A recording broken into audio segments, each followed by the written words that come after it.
Bem-vindo de volta. Agora iniciaremos o nosso último módulo, que é o módulo que faremos aqui, a avaliação de estudos de caso juntinhos.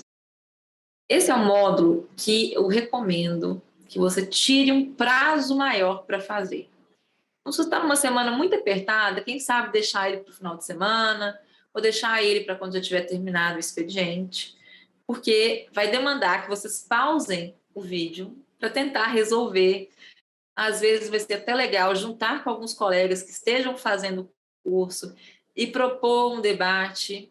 A gente vai sugerir para vocês algumas leituras complementares, o material escrito pode ser relevante, vocês leiam para formar, né, as respostas desses estudos de casos, porque aqui é um momento que a gente faz revisão de diversos pontos que foram abordados durante o curso e consolidamos esse conhecimento colocando ele na prática. Então, um ambiente tranquilo, sem distrações, com mais tempo para cursar, vai ser fundamental para que você possa aproveitar integralmente esse último módulo. Vem comigo? Primeiro estudo de casos diz respeito à avaliação do que pode ser objeto de uma PPP. E aí a questão que eu tenho para fazer para vocês é essa. É possível que seja realizada a delegação do serviço de limpeza urbana pela via da PPP?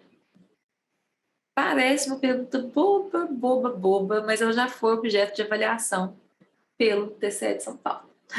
Então, talvez alguns de vocês até já saibam qual que foi o desfecho desse caso concreto. Se não, recomendo dar uma pesquisada na jurisprudência do TCE, ver como outros tribunais de contas estão decidindo. E a gente volta daqui a pouco, porque eu estou te pedindo, para você pausar. Nada de ser preguiçoso, porque aqui não é Netflix ou preguiçosa. Pausa o vídeo, tenta resolver, chama um colega e daqui a pouco você volta comigo.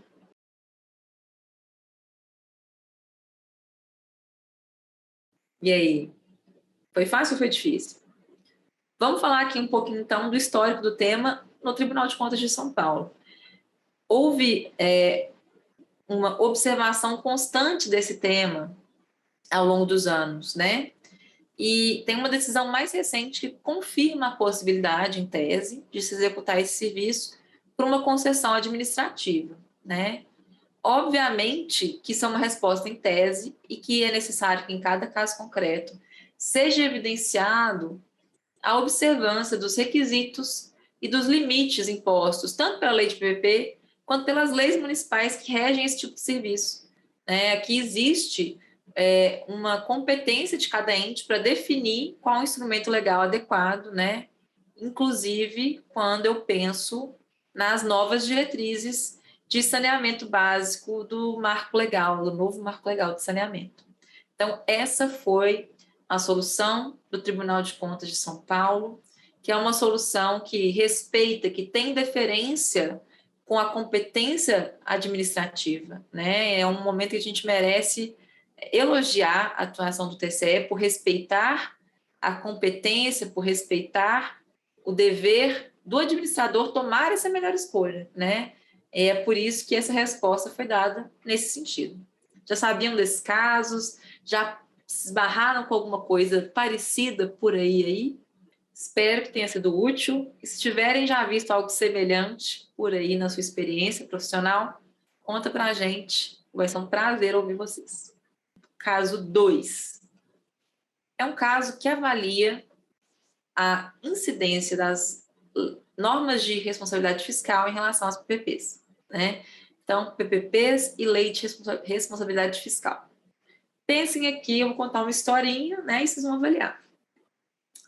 Uma associação fictícia, tá, gente? Criei, isso aqui não existe. Se existir, não estava nem pensando, mas essa associação que eu criei na minha cabeça, chamada Associação das Empresas em Defesa do Meio Ambiente, apresentou uma representação em face de um edital de concorrência. Esse edital de concorrência ele era menor valor da contraprestação pública. Ela tinha objeto outorga de uma PPP na modalidade de concessão administrativa para prestação do serviço de limpeza pública e manejo de resíduos sólidos no município de Terra do Cascão. Cascão mesmo, que mora no bairro do Limoeiro, onde os pais dele nasceram, Terra do Cascão. Essa cidade também fictícia, né, queria fazer a PPP para tratar esses resíduos desde a coleta até o processamento, tratamento e destinação final por um prazo de 30 anos.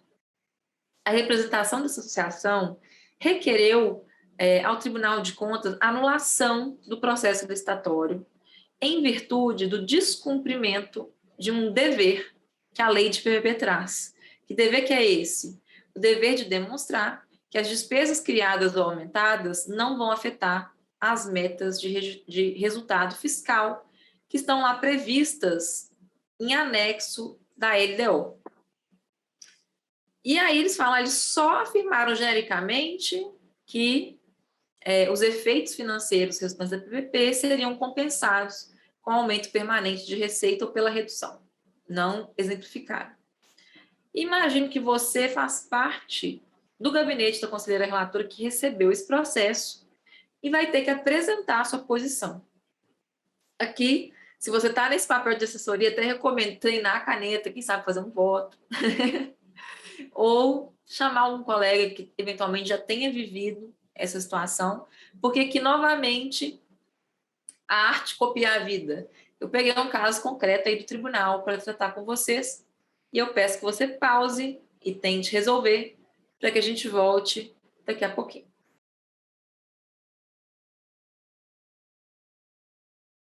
Bem, esse caso é sim um caso real, um caso recente, e ele visa avaliar o cumprimento das disposições de responsabilidade fiscal, de planejamento orçamentário, que a Lei de Responsabilidade Fiscal traz para o âmbito da administração pública, em especial das PPPs. Isso é muito importante, sobretudo numa concessão administrativa, em que todo o recurso parte da contratação pública, não tem tarifa, né? E aí, já havia sido no passado determinado que houvesse uma indicação desses estudos, né?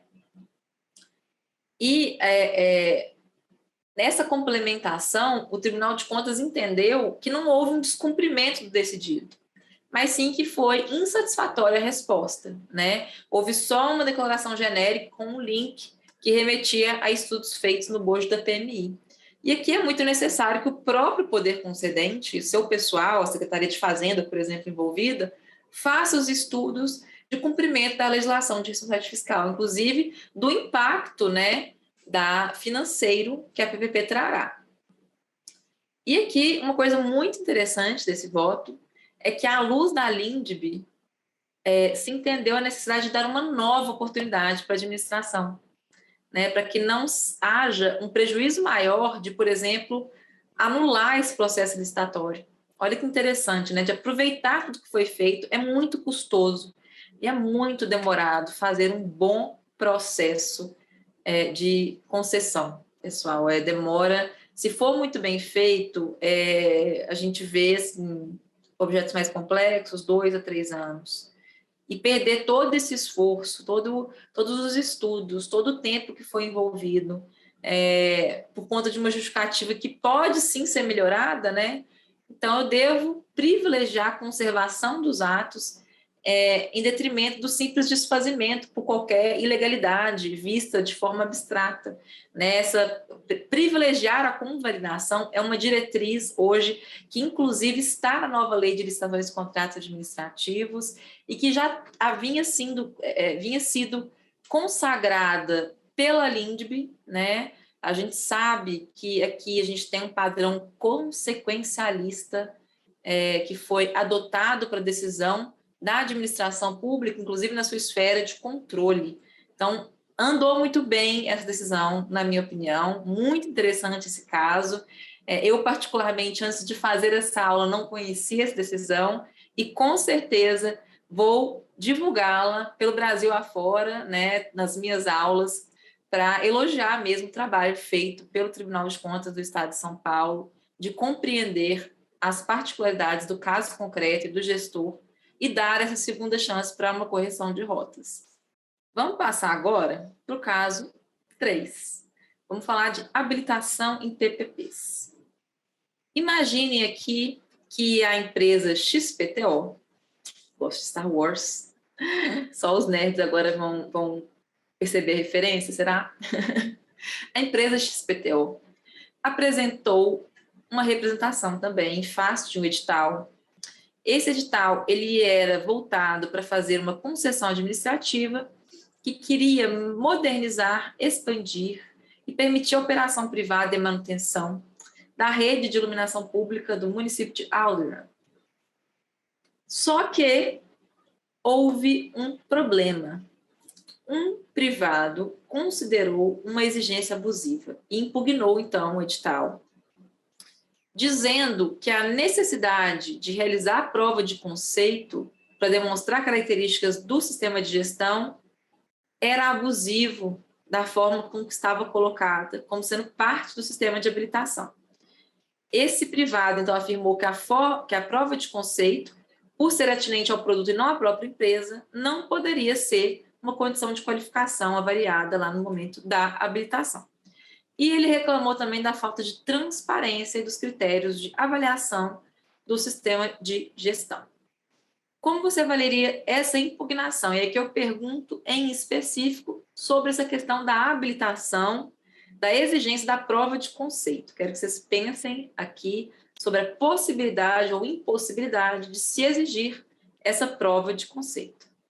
Pausa o vídeo, pega teu caderno, chama um colega, peça ajuda para os universitários, mas pause, que daqui a pouco a gente volta.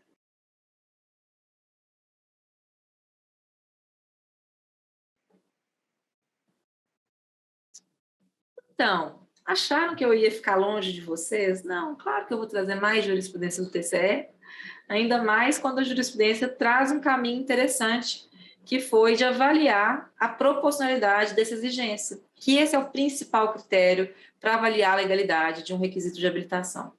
Pela Constituição, a habilitação ela só existe se e quando ela é suficiente e necessária para provar a capacidade de um privado executar um contrato nos moldes necessários requeridos pela administração. Isso não diz respeito, como o licitante que impugnou, não diz respeito só a questões do contratado, mas diz respeito também à sua capacidade de entregar certos serviços ou objetos. Daí que não há uma ilegalidade absoluta em termos de prova de conceito, né? Mas que sim, deveria ter sido a administração mais objetiva, mais clara, em dizer quais que eram aquelas funcionalidades verdadeiramente essenciais para serem objeto da prova de conceito, né? Então, aqui a gente tem uma decisão bastante interessante, né, sobre esse tema. Eu aproveito para recapitular aqui, né? Quando a gente fala de licitação, um dos temas que mais geram problemas são a qualificação técnica. Eu tenho que pensar na qualificação técnica, no que é efetivamente compatível com o objeto da licitação, tem que ser aquelas parcelas mais expressivas, mais substanciais, mais importantes, né? Na habilitação técnica, na qualificação técnica, eu tenho tanto atestados que são operacionais, emitidos em nome da licitante, que vão comprovar a experiência anterior dela nas atividades relacionadas ao objeto da concessão, ou até mesmo técnicos profissionais, em nome dos profissionais que são vinculados ou serão vinculados no futuro àquela licitante, né? Muito importante guardar, então, a proporcionalidade na qualificação técnica. Não posso ter mecanismos desproporcionais, senão eu posso afastar competidores, eu posso, eventualmente, até gerar uma judicialização maior desse processo, né, o que a gente não deseja. E como o Tribunal de Contas de São Paulo faz avaliações frequentemente prévias, né, esse é um ponto que com certeza esbarra muito aí nos casos práticos que são abordados por vocês. Além da qualificação técnica, a gente tem também qualificação econômico-financeira como um elemento importante aqui, e ela pode dizer respeito à qualificação de um patrimônio líquido mínimo, exigência de atendimento de índices ou indicadores contábeis, certidão negativa de falência e garantia de proposta, por vezes, é colocado como parte da qualificação econômico-financeira.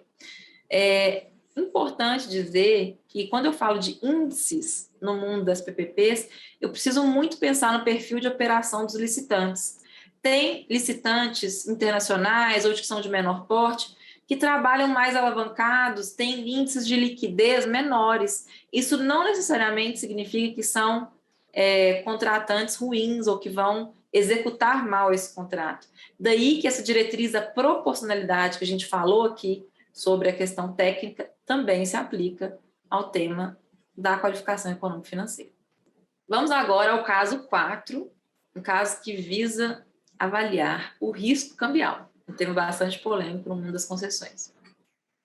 Imagine que a matriz de risco de um contrato de concessão feito para construir e operar uma unidade hospitalar previa, de uma forma bem genérica, que o risco de variação cambial seria de responsabilidade do privado. Diante disso, o privado considerou uma variação ordinária do câmbio na sua proposta, vez que ele teria que comprar uma parte dos equipamentos necessários para a operação do hospital no estrangeiro, teria que importá-los, né? Ocorre que no contexto da pandemia e da crise econômica que se seguiu, houve uma desvalorização extraordinária do real. E cotações que ele fez com o dólar a 2,40 hoje estão a quase 6, né? Esse foi o efeito. Na sua opinião, a empresa teria direito ao reequilíbrio econômico-financeiro? Vou pausar aqui com vocês, porque essa é uma das questões mais complexas, mais controversas, né? O direito, ele não traz respostas únicas. Eu acho que esse é um dos grandes desafios que se coloca para o controlador, né? Quando a gente tem teses jurídicas controversas a respeito de um tema. E o risco cambial é um desses temas, né? Pausa aí, pega uma água, porque esse vai exigir bastante concentração para a gente fazer uma avaliação mais complexa. Pausa, daqui a pouco a gente se encontra.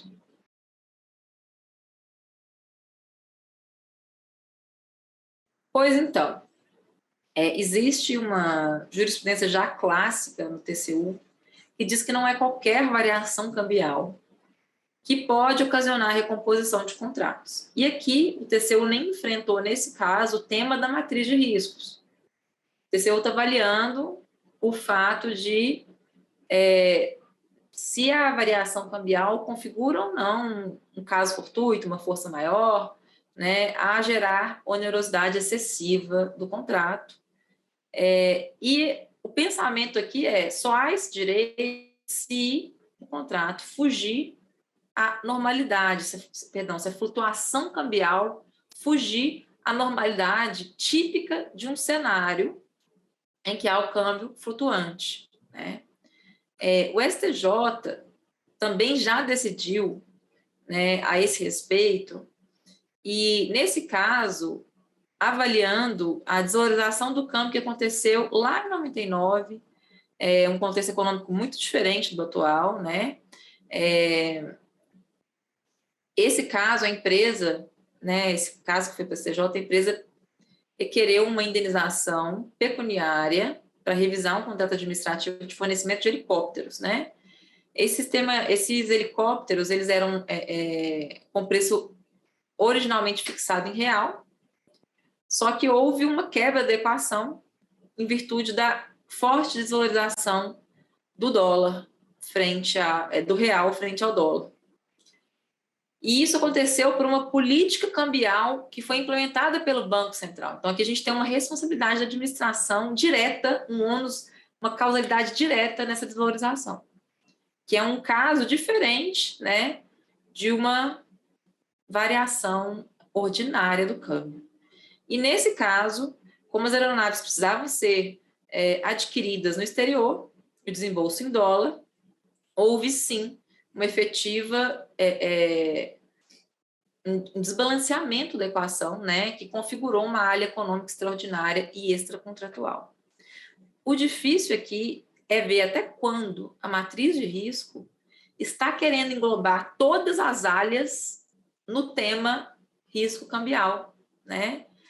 E quão justo é, de fato, transferir ao privado, por exemplo, 100% desses riscos de variação cambial, sendo que existem riscos que ele não tem condição nenhuma de contratar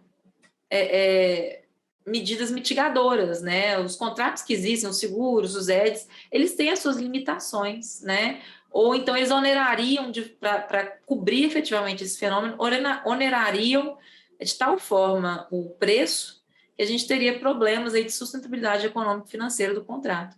Então, aqui, esse é um problema que surge porque normalmente esse tema não tem a devida reflexão lá na modelagem. Então, todo contrato que depende intensivamente de importação para parte do seu fornecimento, é importante que a gente tenha um desenho mais efetivo.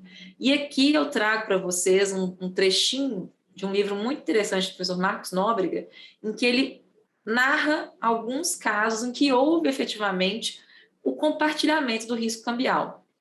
Um desses exemplos que ele traz é o mecanismo que a Artesp criou, né?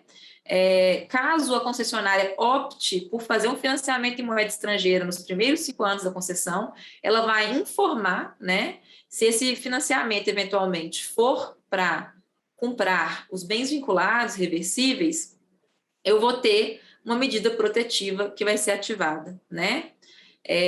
Essa medida protetiva, ela oferece uma proteção cambial com no máximo 14 anos, né? E vai ter todo um desenho de cláusulas que resguardam essa proteção cambial, e a compensação desse mecanismo vai se dar por meio da outorga variável, que é devida pelo concessionário. Então, aqui eu tenho um meio de evitar que haja um descumprimento do interesse de modicidade tarifária em prol do usuário. Por quê? Quem responde por essa avaliação é a outorga e não a tarifa. Então, foi um mecanismo muito inteligente, muito bem costurado, para permitir um compartilhamento mais efetivo desse risco cambial. Esse é um tema fascinante, que não tem uma resposta única. Com os elementos que eu dei para vocês naquela questão, a gente não consegue fechar para ver se há uma descrição completa do risco cambial a ponto de dizer que o privado sempre responderá. E eu também não falei se existiam outras cláusulas que permitiam saídas para o compartilhamento do risco cambial em momentos excepcionais, que é o ideal que a gente consiga fazer, sobretudo nos contratos que dependem efetivamente de importações. Bem, foi uma honra estar com vocês nesses módulos. Eu espero que tenha sido útil. E eu reforço que estamos sempre à disposição para sanar as dúvidas. Eu aguardo vocês na live, eu aguardo vocês no nosso canal do WhatsApp e fico aqui à disposição. Um grande abraço e fiquem bem.